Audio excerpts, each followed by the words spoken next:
there are many of our people who are thinking more deeply and more broadly, looking at it as it actually is, and are beginning to see it more in the international context and the relation that it has with the African struggle, a human rights struggle, or the struggle for human rights. And as such, we can then take it into the United Nations. And bring about the freedom of these people by any means necessary. Peace, family, and welcome to We Charge Colonialism. WCC is an African-led human rights initiative where we are trying to bring to task all of the imperialist forces that oppress African people all over the world, and also their puppets who play the role of being the mediator between the colonial system and the continuance of the oppression of African people. We're going to talk about one of those puppets today. So a guy named Akon, many of you probably know about him. He made some statements, and obviously, you know, it could have been out of a lot of distraught because of the recent passing of the actor Michael K. Williams.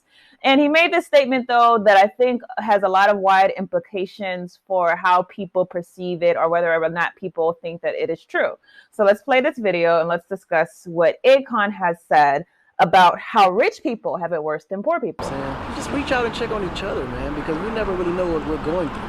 Yeah. You know, this business creates this like environment where everyone's wearing a mask. No one tells you what really is going on in your life. So real friends can't really even advise you because they don't really know what's happening, because we put on this facade of success, but yet behind the face there's so much happening. Even the famous and the rich are going through it. Dude, the famous and the rich go through more issues than the poor. You know, when they say more money, more problems, that's a real thing. Yeah. Now, certainly we're not doubting that people who become rich certainly are going to still deal with a lot of the mental issues, because material possessions do not rid one of having to deal with the realities of the universe that we live in, the world that we live in, where there are contradictions, where is anguish, mental anguish, where people deal with different difficulties.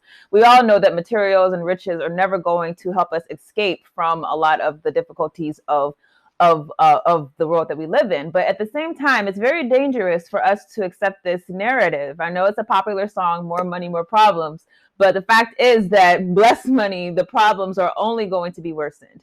And it's a way, I think, that people who are in position of power or in position of having material wealth seek to distract us from the fact that poverty has wide implications for African people, for the most oppressed people, for people who are the poorest of this society. And so we have to hold these people to task. Do you think for a second that Akon, who is a very rich and wealthy African man who has a coin coming out, who has Akon City, who has land, who has wealth, who has all of this prestige at this particular moment, do you think for a moment that someone who is poor, someone that is landless, someone who is living hand to mouth, someone who has no capacity to feed their children, someone who has no capacity to care for themselves, someone who's sick, who cannot have access to basic medicine, someone who does not have access to housing, someone that is sleeping out on the streets, does not have shelter, has to be rained on whenever they try to go to sleep, someone who's watching their baby die from malnutrition, someone whose babies have no potential because they cannot have access to education? Are we going to, for a moment, believe that someone like Akon or someone like any rich person can actually say that they have more problems inside of their life than that person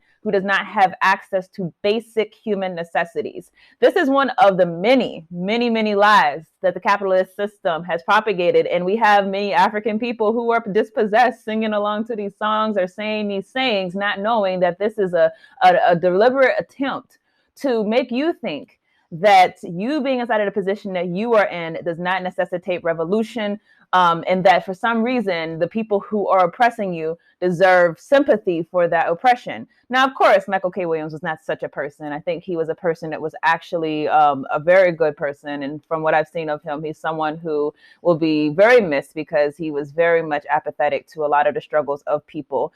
So this is not directed at him, but directed at someone like Akon, who would put this message out as a means to try to detract from the fact that poor people are suffering more than rich people can ever imagine, and suffering in ways that are compounded by the fact that they have to deal with the contradictions of living inside of societies that promise them all of these riches, all of these all this wealth if they just do the right thing and work hard. Yet that society has consistently shown them that no, hard work does not equal prosperity. Hard work does not equal escaping poverty. Many of the most hardworking people are to this day suffering. Do not think that because someone is poor that person lacks drive. So many poor people lack drive. So many poor people have ideas. So many poor people have knowledge that they can actually use to better society. But because the society is not interested in them and interested in their elevation, those people continue to suffer. So these are the contradictions, and this is very important for us to say. Kwame Ture told us capitalism does not lie to you some of the time, and it lies to you all of the time.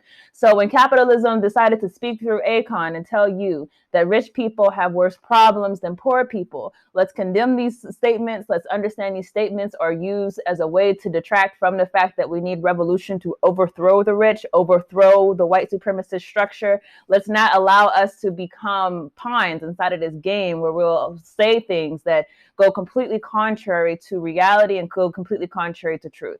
So that's what I have for this. If you want to learn more about We Charge Colonialism, our program to bring light to people who are trying to do revolutionary actions such as repatriation back to the continent in such a way that's going to help the poor and not continue to widen the differences inside of society, widen the gaps, but instead bring about revolution to people who are on the African continent. And also, if you're interested in our human rights program to bring to task the imperialist forces that oppress our people, you can learn more about us at wechargecolonialism.org. And you can also see about possibly joining us. There's a join tab on that website. So with that, thank you all for watching, and thank you all for tuning in if you're watching on our newsletter this month. And we will see you all in the next video.